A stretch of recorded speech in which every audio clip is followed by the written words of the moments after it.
Hello YouTube, this is Suniti. Today I looked at my African violet here and it looks like it is wilting and not doing so well, and I realized it's actually being pushed out, has been pushed out of the pot. Can you see that? It was falling over on the other side due to its weight because it's quite heavy. So it has been pushed out. So what I'm going to do, and this part too also is tilting out of the, can you see, tilting out of the pot. And so it seems like this is getting crowded and I'm going to have to take it out.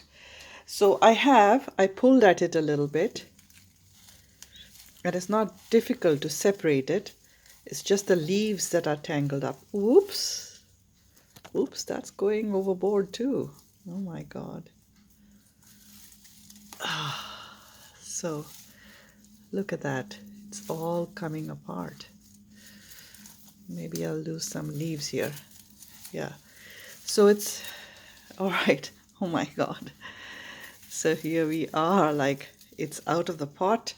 One here and one here, and I have to rehouse it as quickly as possible. So I'll show you in my next video what I have at the moment.